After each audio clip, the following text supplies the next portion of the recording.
texto y vamos a hablar de un tema muy conocido. Muy conocido. O para ser exacto, un tema que a su vez se puede subdividir entre subtemas. Pero nos vamos a ir a Efesios, capítulo 4, versículos 29 y 30. Efesios, capítulo 4, versículos 29 y 30, que dice así: ninguna palabra corrompida salga de vuestra boca, sino la que sea buena para la necesaria edificación, a fin de dar gracia a los oyentes. Y no contristéis al Espíritu Santo de Dios, con el cual fuisteis sellados para el día de la redención. Podemos sentar. Voy a leer el primero de ellos. Nuevamente, es corto. Ninguna palabra corrompida salga de vuestra boca, sino la que sea buena para la necesaria edificación, a fin de dar gracia a los oyentes. ¿Sabéis? El domingo pasado no nos reunimos en este lugar. Nos reunimos en un lugar diferente, pero el ambiente fue el mismo. Fue un ambiente de gozo, fue un ambiente de comunión, fue un ambiente de armonía. Hoy nos reunimos en otro lugar diferente, en la iglesia, donde habitualmente nos congregamos para alabar al Dios que nos amó y nos compró al precio de su sangre. También hemos tenido ahora un tiempo de gozo, de comunión, de alegría, de armonía. Pero la armonía no siempre se da en la vida. La vida tiene días diferentes, días estupendos que guardan un grato recuerdo en tu memoria, y días de sufrimiento que también están en tu memoria, aunque te gustaría olvidarlos. Hay días de todo tipo en la vida de las personas y en la vida de la iglesia.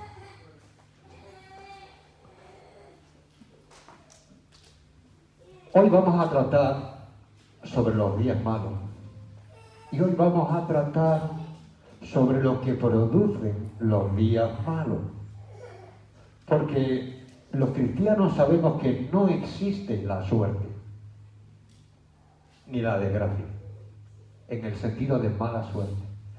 Lo que existe en esta vida son decisiones correctas y acertadas que traen bendición, gozo y alegría, y decisiones equivocadas y torcidas que traen sufrimiento. Si os fijáis, la primera frase dice: ninguna palabra corrompida salga de vuestra boca. Los hombres utilizamos el lenguaje para comunicarnos. Los hombres utilizamos el lenguaje para ayudarnos. Los hombres en demasiadas ocasiones distorsionamos ese sentido de la palabra y de la comunicación, no para comunicarnos, no para ayudarnos, sino para dañarnos unos a otros. Hoy vamos a hablar de eso.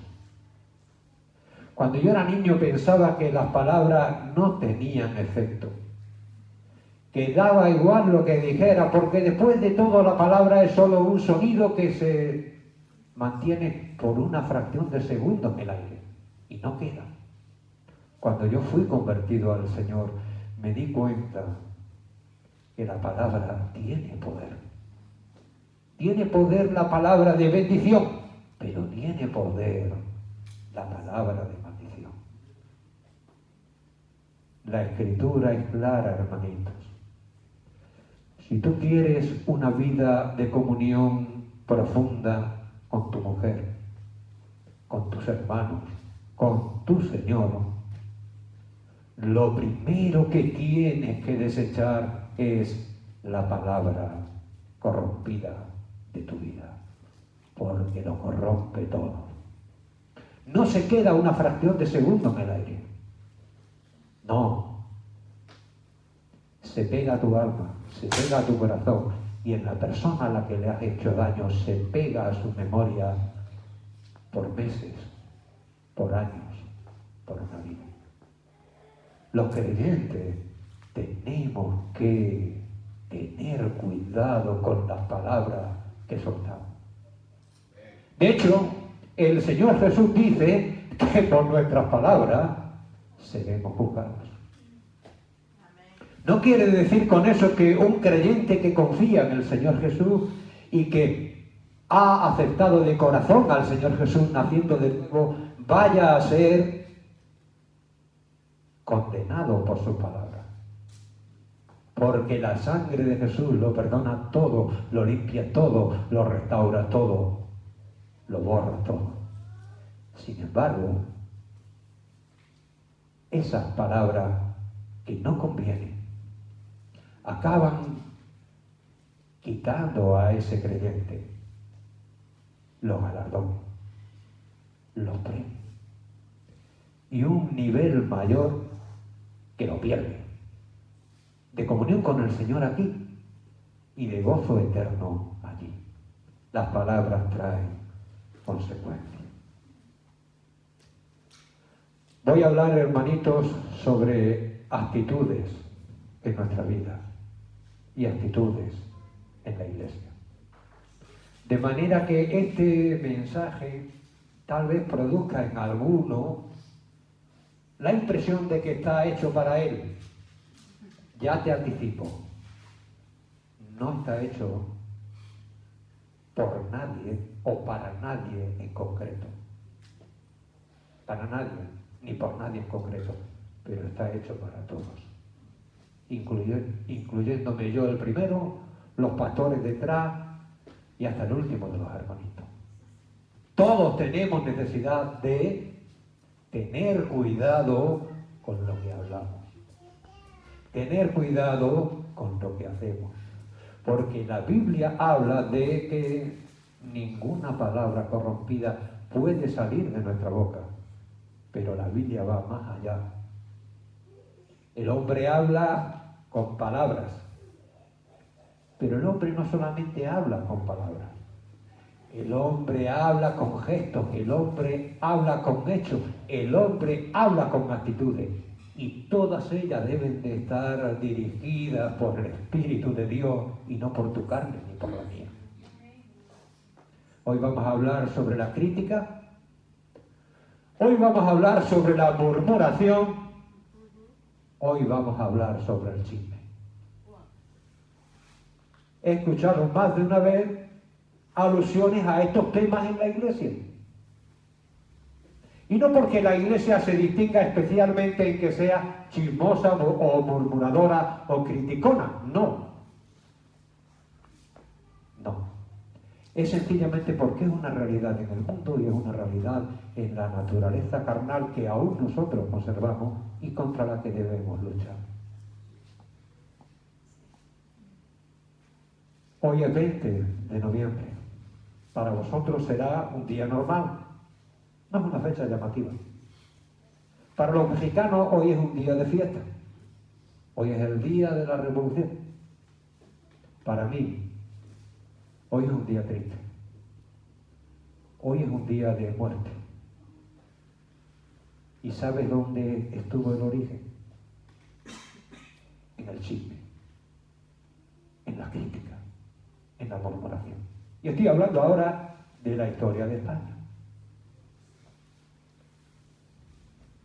En el año 36, fruto de el chisme, fruto de la murmuración y fruto de la crítica hacia un hombre, un español inocente, se produjo un asesinato en medio de la guerra civil. Ese hombre nunca había hecho mal a nadie y nunca había hecho daño a nadie, solamente aspiraba a una España mejor. Una España donde los pueblos pudieran volver a la supremacía de lo espiritual, a la supremacía del buscar a Dios y poner a Dios en el centro de sus vidas. Sin embargo, el chisme, el inventarse noticias sobre él falsas, la murmuración, el decir que si era esto, que si era lo otro, que si era lo demás allá, acabaron llevándolo ante un pelotón de fusilamiento y lo mataron. El chisme, la murmuración y la mentira acabaron con la vida de aquel hombre y provocaron un asesinato. En la mayoría de los casos no se termina en una circunstancia como esa, pero en todos los casos donde se da, se produce sufrimiento en la familia. ¿Tú te imaginas cómo puede ser un matrimonio en el que el marido o la mujer continuamente están criticando a su pareja? Resulta que cuando se casaron, él no le veía defectos a ella. Un tiempo después no le veía virtudes. Y lo contrario, la crítica. La crítica destroza matrimonios. La crítica destroza la vida de los que hoy son niños. ¿Cuánta gente hay que decimos que son inadaptados de la sociedad? ¿Sabes por qué son inadaptados de la sociedad? Muchos de ellos tuvieron una niñez en la que solo escucharon críticas, que hacían esto mal, que hacían aquello mal, que no valían para nada, que patatín, que patatán. Acabaron traumatizando y marcando su vida por la crítica o la murmuración. Pero también hay vidas que son destrozadas por el chisme. Hay vidas que son destrozadas por el chisme. Dios quiera que no nos toque, que no seamos objeto de ello. Pero yo lo he vivido y sobre todo lo he visto. Recuerdo un hombre, un siervo de Dios,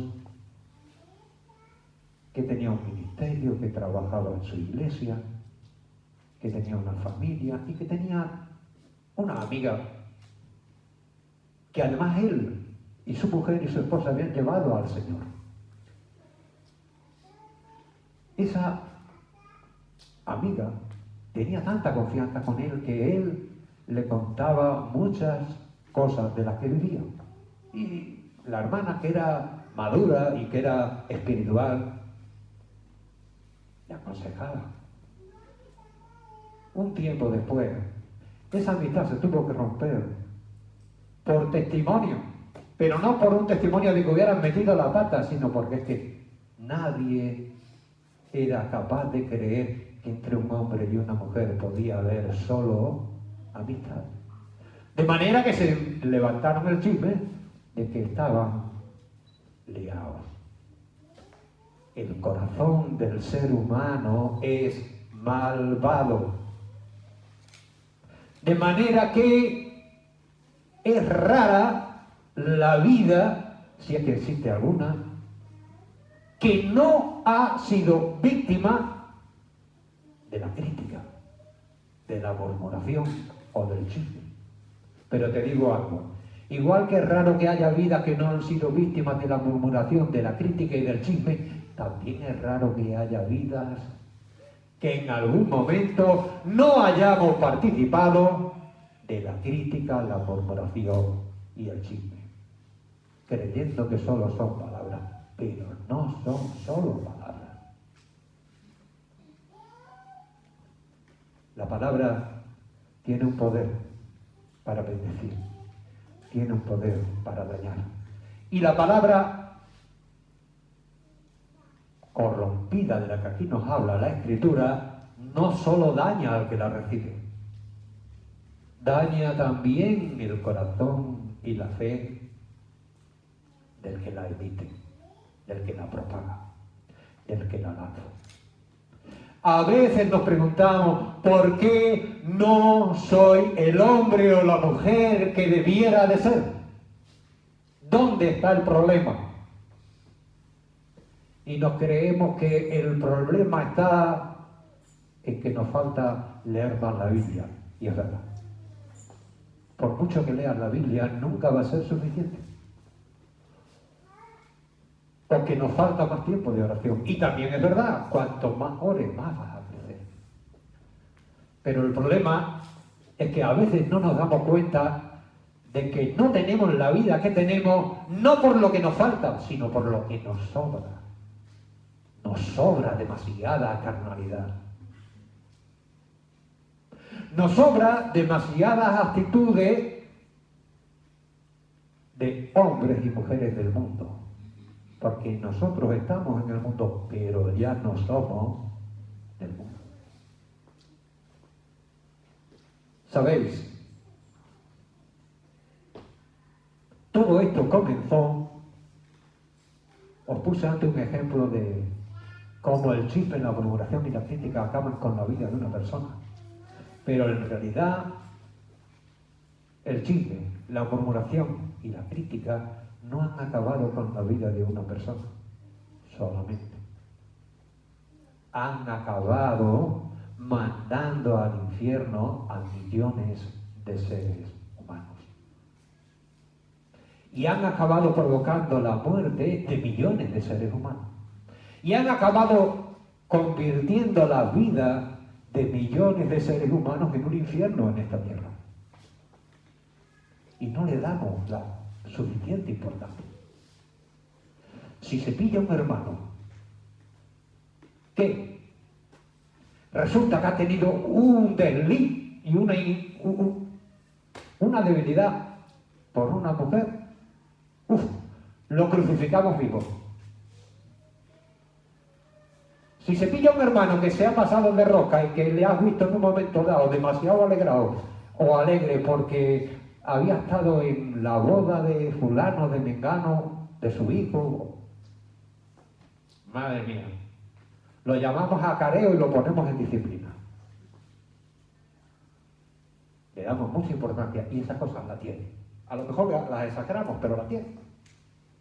Ahora, si se pilla un hermano que lanza una crítica contra otro hermano en tus narices, muchas veces tú o yo podemos acabar respondiendo diciendo, cuenta, que está interesante.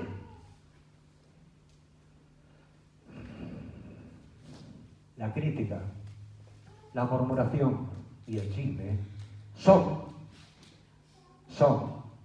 el principio de la perdición del hombre.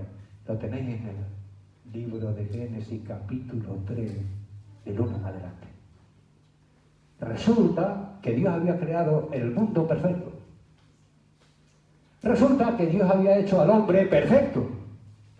Y resulta que en medio de esa perfección apareció uno, que era el chismoso mayor del universo, inventando crítica, inventando chisme y murmurando. Con que Dios os ha dicho que no podéis comer de esto. Era un chisme. Dios no les había dicho que no podían comer de casi nada. Dios les había dicho que podían comer de todo, excepto de uno. Del árbol del conocimiento del bien y del mal. Él presentó un chisme, presentó una mentira. Y entonces vino la murmuración. Lo que pasa es que sabe Dios que el día que comáis de él se abrirán vuestros ojos y seréis como Dios porque conoceréis el bien y el mal. Esa era la murmuración, basada en el chisme, de que supuestamente ellos no podían comer nada. Pero cuando Adán y Eva dieron crédito al chisme y a la murmuración, entonces vino el desastre. Entonces es cuando el hombre cayó del estado de gracia, cuando el hombre empezó a conocer el sufrimiento, la enfermedad, la muerte, el chisme, la mentira y la murmuración. Y hasta el día de hoy tenemos las consecuencias. Es algo tan natural en el hombre, en el inconverso es completamente natural. Y en el creyente también es natural porque aún guarda una naturaleza corrompida. Es tan natural en el hombre que si os acordáis y si miráis en las Escrituras, ni siquiera el Señor Jesús se vio libre del chisme, de la murmuración y de la crítica. De hecho, los judíos andaban con el chisme de que como Jesús fue engendrado por obra y gracia del Espíritu Santo, siendo su madre virgen, y ellos no lo querían creer, andaban con el chisme de que él era hijo de un soldado romano, cuyo nombre no recuerdo. Pero no solamente andaban ahí con el chisme ese, sino que luego venía la murmuración y la crítica de que él, teniéndose por rabí y por maestro, comía con pecadores y publicanos. Ni siquiera un hombre perfecto, el único hombre perfecto, el único que era al tiempo que hombre perfecto y santo, Dios encarnado, se vio libre del chisme, de la murmuración y de la crítica. Lo que quiere decir, hermanitos, que tú y yo tenemos que hacernos a la idea que durante todo el tiempo que estemos aquí en este mundo vamos a ser víctimas del chisme, de la crítica y de la murmuración.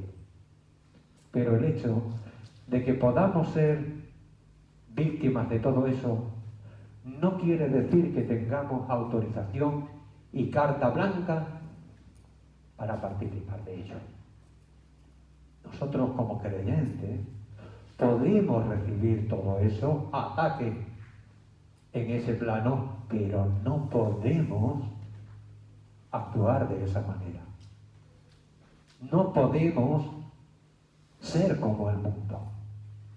De hecho, tenemos el poder en nuestras vidas por medio del Espíritu Santo para no entrar en esa dinámica. Esa es una dinámica que destrozaría tu testimonio y el mío. Esa es una dinámica que destrozaría muchas vidas. Esa es una dinámica que destrozaría nuestra propia vida. Esa es una dinámica que a veces se convierte en el freno y el obstáculo de la iglesia. A veces te preguntas, ¿por qué las almas no se salvan? ¿Por qué no se salvan todo lo que nosotros queremos? Bueno, porque no hay poder.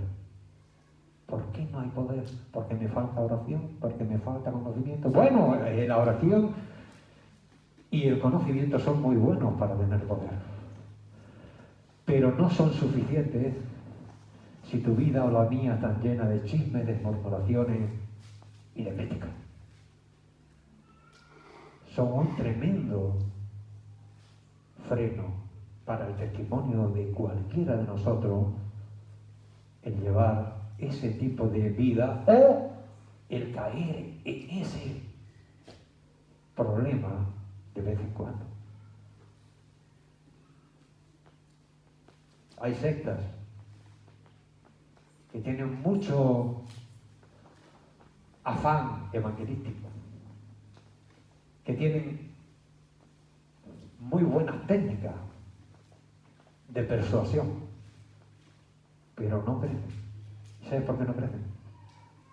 No crecen porque la gente en medio de ella, dentro de ella, como no tienen a Cristo, como no tienen el Espíritu de Dios, como no conocen a Dios, como realmente no han sido quebrantados, no han sido convertidos al Señor Jesús, llevan vidas aburridas, llevan vidas sosas. Y entonces cuando el hombre se aburre, se entretiene. ¿Con qué? Con el chisme, con la murmuración, con la crítica. Pero nosotros no podemos vivir así, porque no tenemos necesidad de vivir así. En el Evangelio hay suficiente poder para que tú y yo no nos sintamos inclinados a criticar a nadie, entre otras cosas, porque no tenemos razón ni derecho para criticar a nadie. En el Evangelio hay poder para desechar eso. Y hay poder para amar de verdad a tu prójimo, para dar un testimonio auténtico de vida en Cristo Jesús. Una vida distinta, una vida diferente, que no critica, sino que bendice y acepta. Una vida diferente, que no murmura, sino que apoya y bendice siempre. Una vida diferente, que está tan llena, que está tan entretenida en la búsqueda de Dios, en el crecimiento en Dios, en la predicación del Evangelio, que no necesita entretenimientos falsos como el chisme. Cuéntame la última de fulano. Cuéntame la última de Beltrán. No. El que hace eso, en el fondo, es porque su vida no es lo que debe ser. La persona que ves dedicada o enfocada en eso, todo lo que te está indicando es que no tiene norte en su vida. No tiene prioridades en su vida. No tiene objetivos en su vida. No tiene su vida llena del Señor. Y como no la tiene del Señor, la llena del mundo y de la carne. Bueno.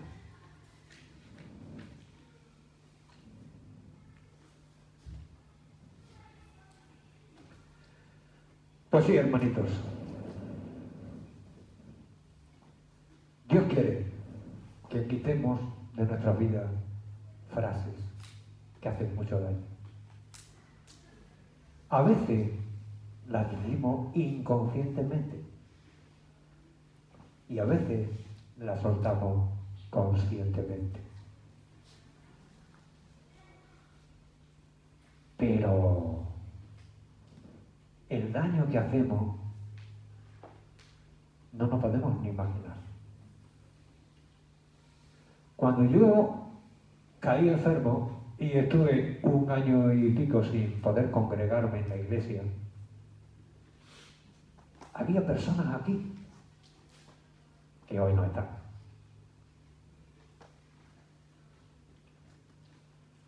No todos habrán desaparecido por la misma razón.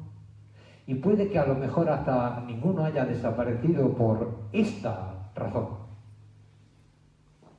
Pero te digo algo, los pastores, Juan Carlos, Félix, Mario, Miguel Ángel, están luchando, predicando el Evangelio, para que Dios sume a la iglesia a aquellos que han de ser salvos. Y además están atendiendo a la iglesia, están echando tiempo, están llevando sufrimiento, todo con un objeto, todo con un objetivo, la gloria de Dios y la salvación de las almas. A los hermanitos se nos pide en el Señor, en su palabra, que tratemos con cariño, que tratemos con amor, que tratemos bendiciendo a aquellos que se congregan junto con nosotros, que son nuestros hermanos en Cristo, son tan hijos de Dios como nosotros. No son mejores, pero tampoco son peores. A los hermanitos se nos pide eso, pero ¿sabes lo que ocurre? Que hay ocasiones en que, consciente o inconscientemente, mientras que los pastores se dedican a congregar el rebaño, la metedura de pata inconsciente de un hermanito puede sacar a alguien del rebaño. una palabra. Una palabra. El hermano fulano es muy carnal. ¿Y sabes por qué es muy carnal?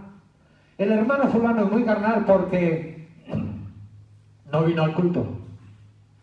Y no vino al culto, ¿sabes por qué? Porque puso primero el trabajo que el Señor. Bueno, es un juicio apresurado y es un juicio que muchas veces hacemos. Pero nosotros no somos quienes para juzgar, porque no conocemos las circunstancias del hermano fulano. De momento el hermano fulano tiene un trabajo que el Señor le ha dado y al que tiene que responder. En segundo lugar, el hermano fulano está en ese trabajo como cristiano y tiene que guardar un testimonio. Y en tercer lugar, el hermano fulano seguramente tenga detrás una familia que tiene una necesidad, a las que Dios le dice que provea, porque si no provee para su casa es peor incrédulo y anegado en la fe. Y a veces para cuidar en el trabajo te dicen, no, usted se tiene que quedar de aquí sí o sí, y no hay opción. Y el hermano fulano transigue, no porque no quiera estar con nosotros, gozándose con nosotros en el Señor, en el culto de la iglesia, sino porque está sirviendo a Dios en la responsabilidad que Dios le puso en su trabajo, en su casa. Sencillamente, hermanitos, no podemos juzgar al hermano fulano, ni al que tienes a tu izquierda, ni al que tienes a tu derecha, ni al que tienes enfrente, ni al que tienes detrás. Dios sabe las circunstancias de cada uno. Pero tú puedes orar por tu hermano. Tú puedes interceder por tu hermano. Tú puedes bendecir a tu hermano. Vienes al culto y te desahogas delante de Dios, buscas su nombre, adoras al Dios de gloria. Y te pregunto, ¿cuántas veces oras por tu hermano en medio del culto? En medio de que yo levante, en lugar de que yo levante un chisme, en lugar de que yo me ponga a criticar, o en lugar de que yo me ponga a murmurar sobre mi hermano, debería más bien orar por mi hermano. Aleluya. Porque mi hermano necesita mi oración. Amén. Y a mí no me conviene andar menospreciando a nadie, ni criticando a nadie, ni infravalorando a nadie, ni levantando bulos contra nadie, porque lo que siempre, eso recogeré. Y Dios es al final el que conoce todas las circunstancias. Así que, en lugar de decirle al hermano que es mundano por esto, lo que yo tengo que hacer es, cuando viene al culto, valorar que ha venido. Y decirle lo que me acaba de decir hace un rato el pastor Félix. Ya le echaba de menos, hermano Chele. Esa es la actitud con el hermano que no ha podido venir. Él sabe, y Dios sabe las circunstancias, yo no. Pero cuando venga le voy a gozar, cuando venga le voy a animar, cuando venga le voy a bendecir y le voy a recibir con alegría. A veces miramos a una hermanita o a un hermanito y lo menospreciamos. Es que no sabe por dónde anda. El pobre sabe tampoco. Tiene tan poco conocimiento. Yo soy la tengo, yo soy la repera. Perdóname. Esa hermanita o ese hermanito al que tú no estás valorando, Dios la ha valorado al punto de que dio a su Hijo único por él en la cruz del Calvario. Porque es su Hijo. Porque lo compró al precio de su sangre. Tú y yo no tenemos derecho a creernos más que nadie y no podemos permitir que nadie piense que es más que nosotros. Aleluya. Da igual si tienes estudios si no lo tienes, da igual si tienes dinero si no lo tienes, da igual si tienes más años o tienes menos. Cada uno está en el punto de la carrera en el que Dios le llamó. Pero todos somos sus hijos, todos somos valorados igual. Todos tenemos derecho al respeto, al amor y a la consideración de los hermanos, y no a que se critique, se murmure o se cuente chisme. Que con esto os digo, esto no es por nadie en concreto, pero es para todos en particular. ¿Sabes por qué? Porque antes o después Dios va a permitir que estés en una situación como esa, para que aprendas a madurar. Puedes ser objeto de la crítica, de la murmuración, del chisme.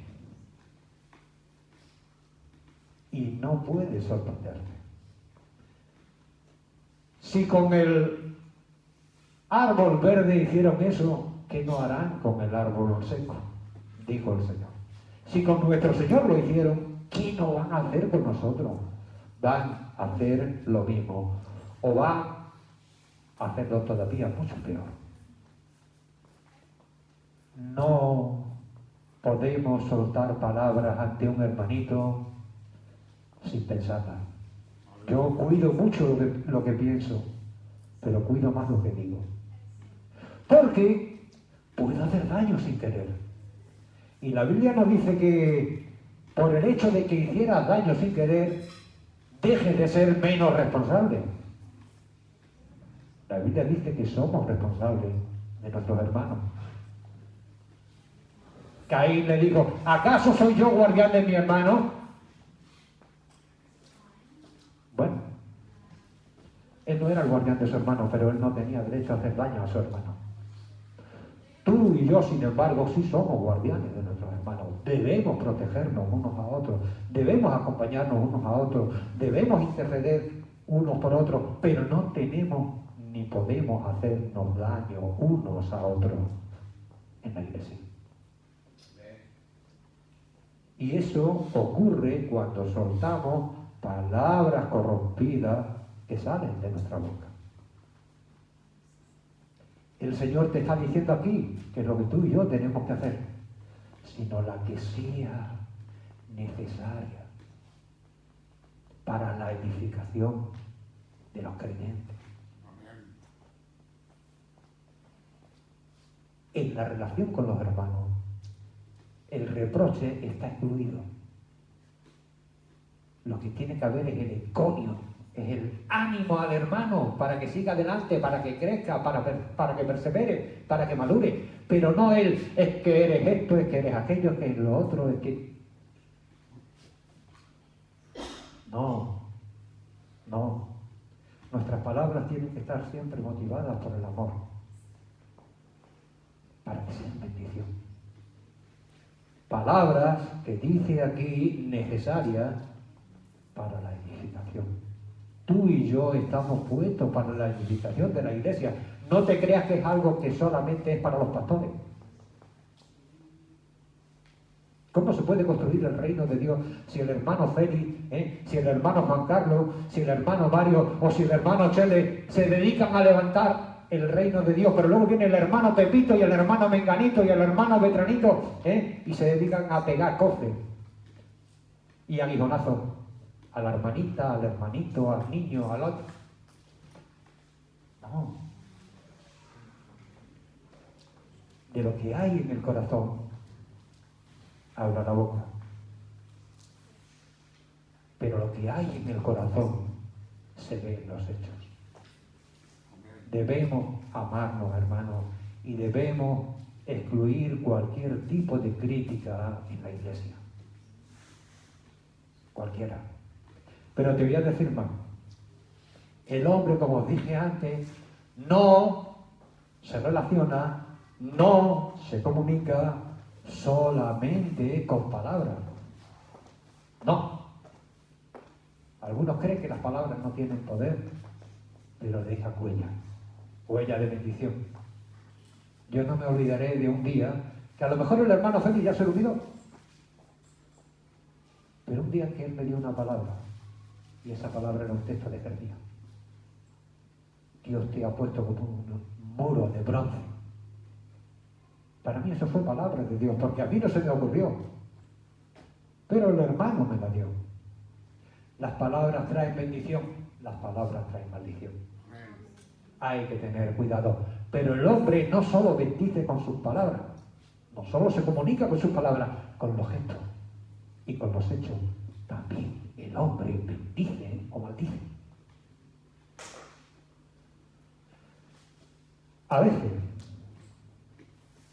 he escuchado a alguna hermanita o algún hermanito decir: es que el hermano fulano no me saluda. Bueno, puede ser dos razones las que están detrás. Una, el hermano fulano ha andado muy liado y no ha dado tiempo a que puedas visitar o saludar a todo el mundo. Yo a veces se me ha dado que he querido saludar a alguien en el culto y como no he podido, luego le he mandado un mensaje diciéndole: no te pude saludar, que Dios te bendiga. Lo siento, ya hablaremos otro día. Hay veces que sencillamente es que la otra persona, pues, no ha tenido la oportunidad, le han entretenido. Pero hay gente que hace un mundo del no saludar, del que no le saludaron. Pero también te digo algo, hay veces que es verdad. Hay veces que una persona no saluda a otra porque guarda algo contra ella. No se lo está diciendo con las palabras, pero se lo está diciendo con los hechos. Y los hechos gritan más que las palabras. Si yo te digo a ti una cosa, pero luego no la hago, oye, mis hechos gritan más que las palabras. Una mirada de orgullo, una mirada de superioridad, una mirada de menosprecio en la iglesia está completa, total y absolutamente descartada. Completa, total y absolutamente, hermanitos. Y uno puede decir: bueno, es que él tiene un carácter, yo tengo otro y me cae muy gordo. Perdóname, el evangelio no se puede bajar a esas cosas. El evangelio es mucho más que eso, es algo mucho más elevado. Da igual si el hermano te cae gordo o te cae simpático, tú debes tratarle a todos con amor, a todos con gracia, a todos con misericordia, a todos con disposición. ¿Por qué? Porque Dios lo quiere. Y alguno puede pensar: bueno, yo es que si no siento de saludar, si no siento de ser empático, si no siento de ser cordial, no tengo por qué serlo, porque entonces voy a ser un hipócrita. Si el hermano fulano me cae mal, ¿por qué yo le voy a saludar? ¿Por qué te voy a ser cariñoso con él o con ella? Si es que me cae mal. Si lo hago,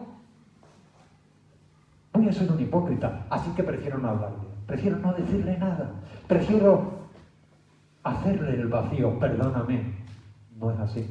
El cristiano debe estar caracterizado por el amor a Dios. Y Dios te ha dicho que ames a tu prójimo como a ti mismo. Dios te ha dicho que le ames a Él. Pero ¿cómo puedes amar a Dios si no amas también a sus hijos? ¿Cómo puedes amar a Dios a quien no ves si no eres capaz de amar a sus hijos, a quien tienes delante con lo que te está rozando? No, debes amar. No importa el sentimiento. A mí, como ser humano, me caen mejor unas personas que otras. En el sentido de que conecto mejor con uno que con otro.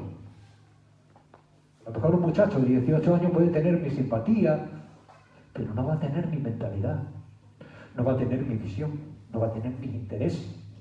Es más difícil que podamos concordar. Pero el tema no es ese.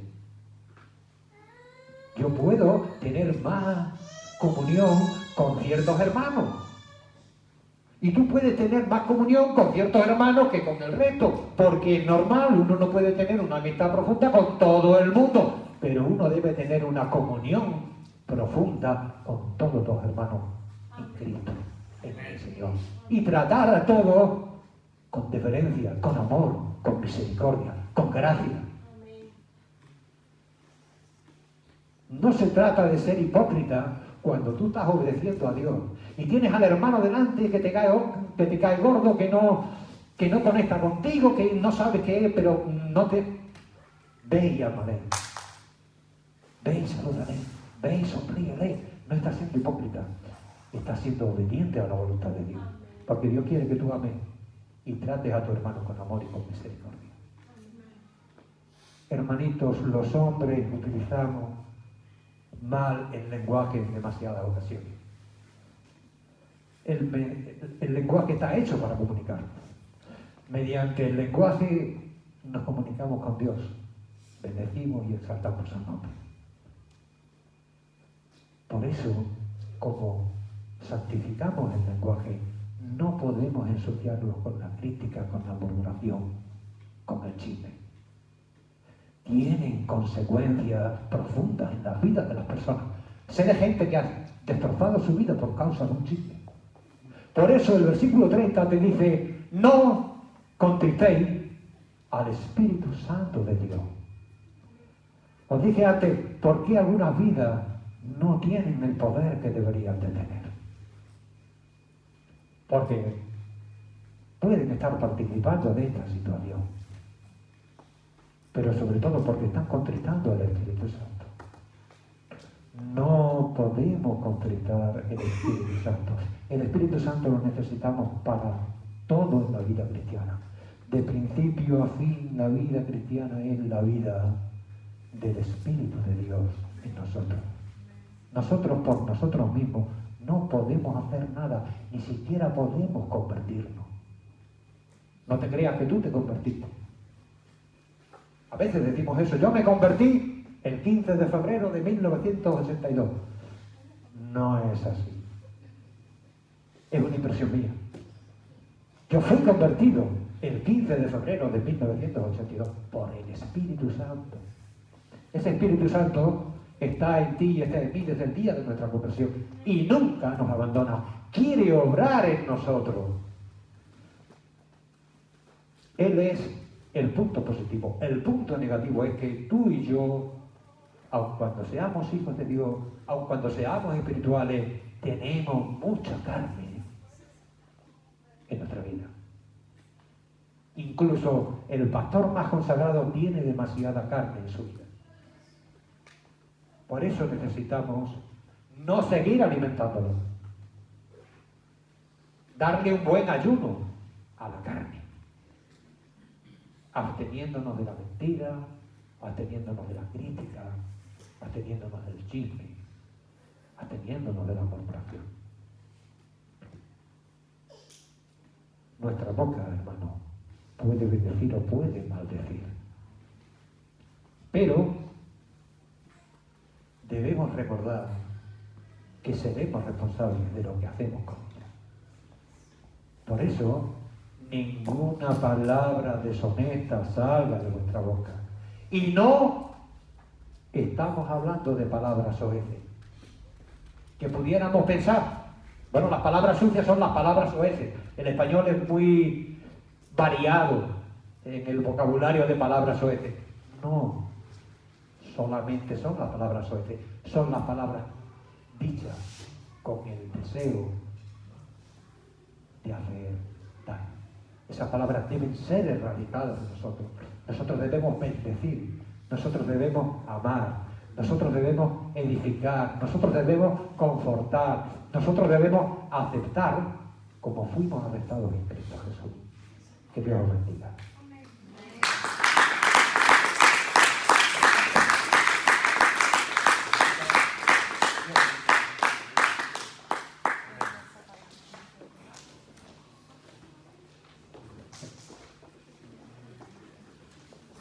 Amén, gloria a Dios. Qué hermosa palabra nos trajo nuestro hermano. Ha sido para mi vida de gran edificación y creo que cada uno de nosotros tenemos que ponerla en práctica, porque así es como único